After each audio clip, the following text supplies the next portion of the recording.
Hi everybody, welcome to this video. Today I'm going to be talking about the creative process that goes into making a pizza candle. One of my regular partners asked me or challenged me to try to make a pizza candle, and that's the instruction that I have to go off of. Whether I make it a round pizza or a triangle pizza is up to me. So there's actually, what makes it hard is all the choices that we have to go off of. I thought about making it a triangle pizza, but then I thought, okay, well, if the tip is very pointy, then when the wick burns down, there's only a small surface area for it to be burning. And then as it burns down to the bottom, it will have obviously a lot more surface area, and it might not melt all of the wax that goes into making a triangle pizza. And if I'm making it a freestanding structure, then I'm going to have to use beeswax. And obviously we don't want to be wasting any beeswax.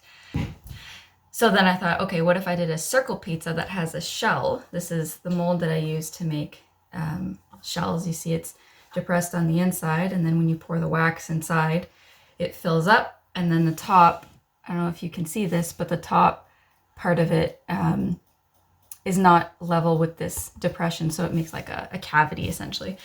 So if I make a cavity and then I fill it upside down, then it's neat because I can leave the top as a crust. But then I was challenged to add like pizza toppings on top of that, and that the pizza toppings remain visible in the candle the whole time it's burning. So those are the parameters I'm working with, and I thought it might be interesting to record the process because, I don't know, I just thought it might be interesting. And with that, I'm gonna go ahead and get started, and I'll keep checking in as this project evolves. Today is Sunday, March 7th, and we'll see how long it takes me to figure this out. Okay, so we're starting with the circular version of the candle.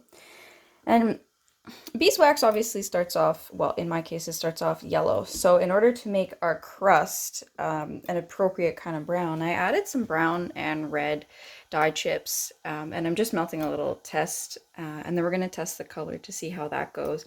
And then I'm also going to use some of these different molds that I have to make different pizza ingredient shapes. So I have, let's see, what could we use here? I have circles that I could use for pepperoni, possibly. I also have rings that I could use for onion slices. So we're going to try some of that, a little bit of experimenting. So today we're going to be running 3 tests. I think we're going to have the circular pizza with the shell description that I told you about before, the mini pizzas, and the triangular piece pizza, and we'll see where all that takes us.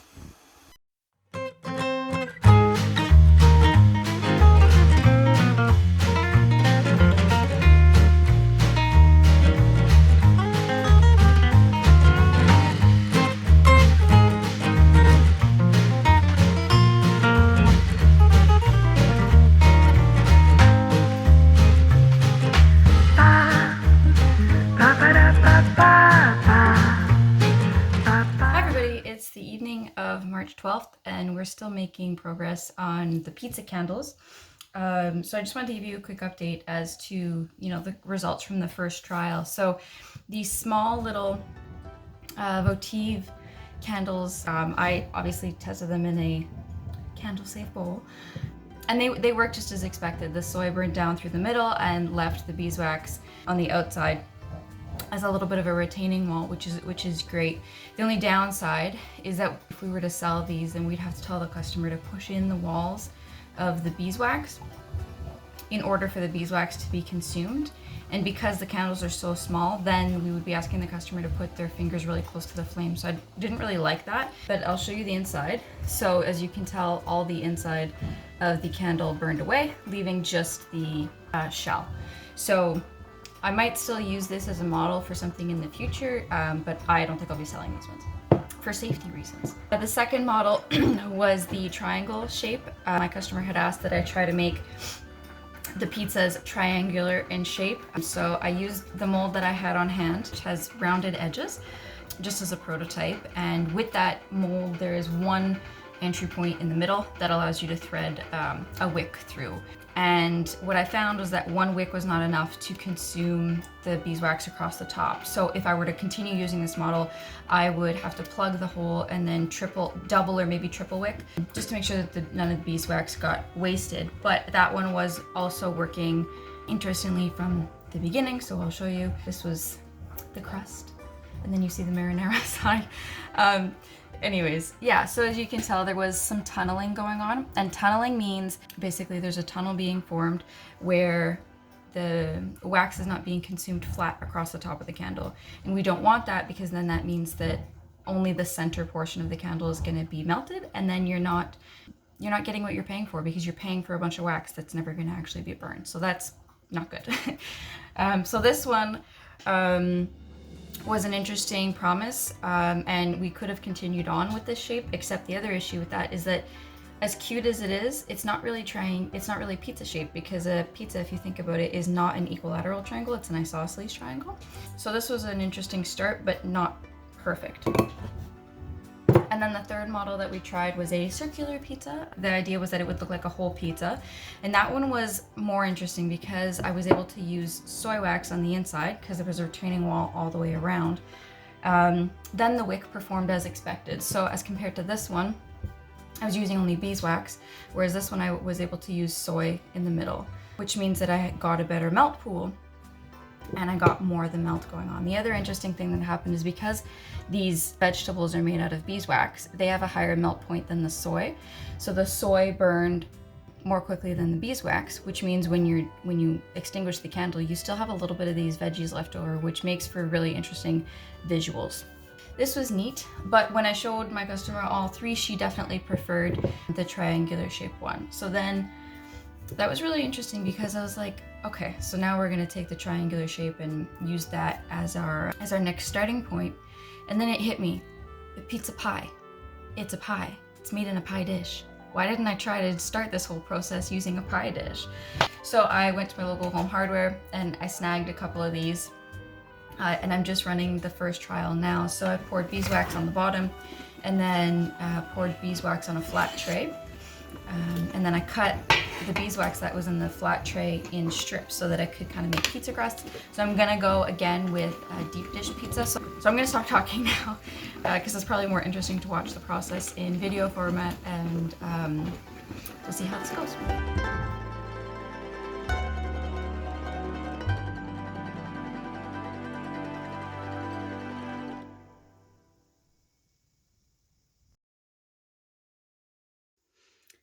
Hi everybody, it's March 17th and we're doing a burn test on version 7.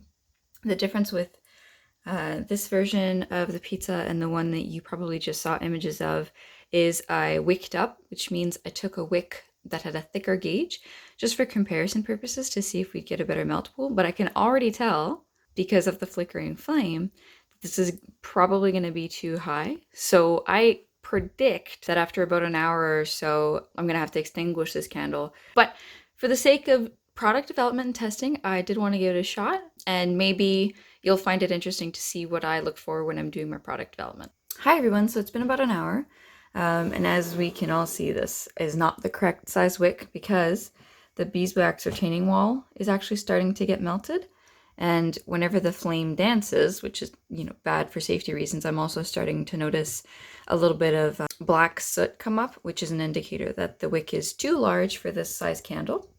So we can definitively rule out this size wick for this kind of a candle project. And actually, if ever you see your candle doing this, this is not a safe candle. What it means is that you have to extinguish it and either trim the wick back to about 1/4 inch, or just stop using that candle if it keeps doing this after you've trimmed it quite a few times. Especially the black soot that you were seeing up around here. That's what makes the insides of your jars go black. So yeah, make sure your candles aren't doing that. Okay, I'm taking a video now because something just happened, and it's too bad that I wasn't filming. So we're now on version 8 of the burn tests, and we have 3 wicks, as you can see, and I had the beautiful melt pool going on at the top of the candle, and I'm super satisfied with the way that this is working. Then there was a hole that got formed in the back wall of the crust, and the wax started flowing off the top of the candle into the bottom of the bowl. So number one, this is a good reason why it's important to have a candle safe container so that you don't ruin your table. But number two, if you want to stop that, what I did is I just took my finger and I pushed, be careful because it's near flames obviously, but I just pushed down so that the beeswax was kind of blocking where the hole was, so the soy couldn't go down quite as much. In future versions, when I'm wicking these candles, I'll be careful to follow the angle of the crust, but if the customer wants to kind of maintain their candle, then they'll have to watch this a little bit more because of the odd shape. So I just thought I could take a video to show you all that. Hi everybody, it is now March 22nd and we finally arrived at a recipe for success. Based off of the way that the version 8 for our candle was working, I now have a master plan as to how we're going to improve this candle so that it's fully functional, aesthetically pleasing, and absolutely intoxicatingly delicious smelling. Probably do like a slow-mo time-lapse kind of video for you guys. Yeah, so let's see how this goes.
Alright, so what we're looking at here is version 8 of the pizza candles. Actually, no, I'm sorry, this is like version 6 because I hadn't even changed the wicks yet.